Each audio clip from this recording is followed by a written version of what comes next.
खरमास, नाम तो सुना ही होगा, है ना? हिंदू ज्योतिष में ये एक बहुत ही खास, बल्कि कहें तो थोड़ा संभलकर चलने वाला समय माना जाता है।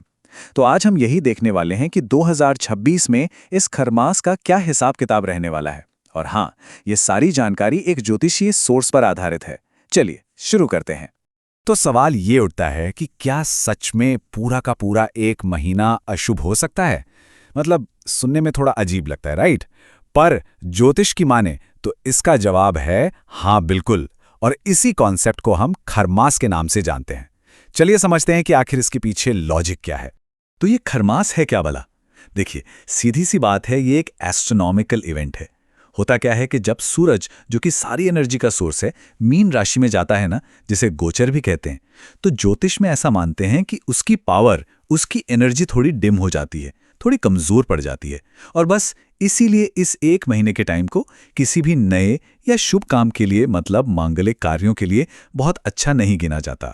तो अब सीधे आते हैं मुद्दे पर। साल 2026 में खरमास कब लग रहा है? डेट्स जानना बहुत जरूरी है ताकि प्लानिंग उसी हिसाब से की जा सके। तो नोट कर लीजिए, सोर्स के हिसाब से 2026 में खरमास शुरू होगा 14 मार्च को सुबह सुबह 1:08 पर। ठीक इसी समय पर सूर्य मीन राशि में एंट्री करेंगे और ये पूरा फेज करीब करीब 1 महीने तक चलेगा। तो इस दौरान करना क्या है और क्या नहीं करना है? देखिए, ट्रेडिशनली ये माना जाता है कि खरमास में शादी ब्याह, गृह प्रवेश या कोई भी नया बड़ा काम, मतलब कोई नया वेंचर शुरू नहीं करना चाहिए। ऐसी मान्यता है कि इस टाइम पर शुरू किए गए कामों में सफलता मिलने के चांसेस थोड़े कम हो जाते हैं। पर एक मिनट, क्या खरमास का असर सब पर एक जैसा पड़ता है? जवाब है नहीं। ज्योतिष के हिसाब से कुछ खास राशियां हैं जिन्हें इस दौरान एक्स्ट्रा सावधान रहने की जरूरत होती है। तो चलिए देखते हैं कि 2026 में वो कौन सी 3 राशियां हैं जिन्हें अलर्ट पर रहने को कहा गया है। तो लिस्ट में सबसे पहला नंबर है मिथुन, यानी जेमिनी का। अगर किसी की राशि मिथुन है तो थोड़ा ध्यान से सुनिएगा, ये काफी काम आ सकता है। मिथुन राशि वालों के लिए जो सबसे बड़ा कीवर्ड है वो है पेशेंस, धैर्य। साफ सलाह है कि इस दौरान कोई भी बड़ा फैसला, चाहे वो प्रोफेशनल हो या पर्सनल, जल्दबाजी में बिल्कुल ना लें। ये टाइम एक्शन लेने का नहीं, बल्कि रुककर सोचने और प्लानिंग करने का है। तो मिथुन राशि वालों को एग्जैक्टली किन चीजों पर ध्यान देना है?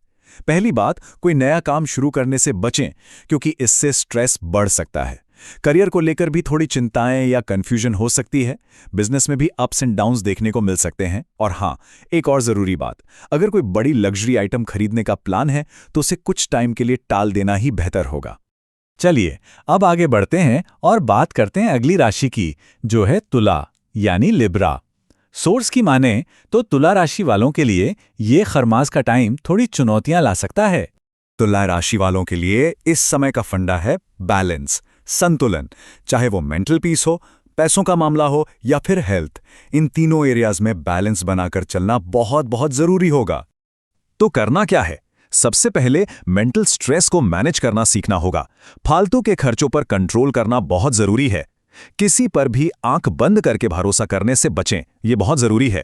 अपनी हेल्थ को प्रायोरिटी पर रखें और हाँ, कोशिश करें कि किसी भी तरह के वाद विवाद या झगड़े से दूर ही रहें। और अब आते हैं हमारी लिस्ट की तीसरी और आखिरी राशि पर, धनु, यानी सैजिटेरियस। धनु राशि वालों को इस एक महीने में खास तौर पर सावधान रहने की सलाह दी गई है।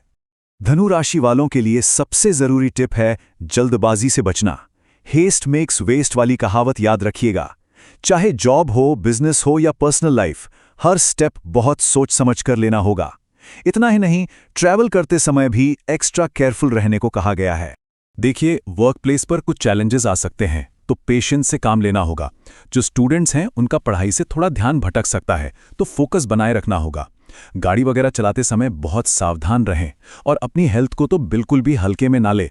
तो ये थी वो 3 राशियां जिन्हें खरमास में थोड़ा संभल कर चलना है। चलिए अब फटाफट एक क्विक रिकैप करते हैं और एक बहुत जरूरी बात, जो सोर्स का डिस्क्लेमर है, उस पर भी एक नजर डाल लेते हैं।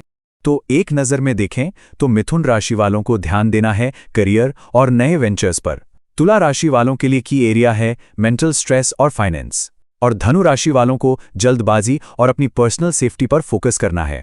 इसे आप एक क्विक गाइड की तरह समझ सकते हैं। और ये बात समझनी बहुत जरूरी है ये जो सारी जानकारी हम यहाँ दे रहे हैं, ये सोर्स साफ तौर पर कहता है कि ये सामान्य ज्योतिषीय मान्यताओं और पंचांग वगैरह पर आधारित है। हमारा काम सिर्फ इस जानकारी को आप तक पहुंचाना है, इसे सही या गलत साबित करना नहीं। और आखिर में एक सवाल जो सोचने पर मजबूर करता है कि आखिर ये ज्योतिषीय जानकारी किसी के लिए क्या मायने रखती है। कुछ लोग इसे अपनी लाइफ की प्लानिंग के लिए एक टूल की तरह इस्तेमाल करते हैं, तो कुछ के लिए ये सिर्फ एक इंटरेस्टिंग पर्सपेक्टिव है। किसी के लिए इसका क्या मतलब है, ये सोचने वाली बात है। खैर, इस जानकारी को हमारे साथ समझने के लिए आपका बहुत बहुत शुक्रिया।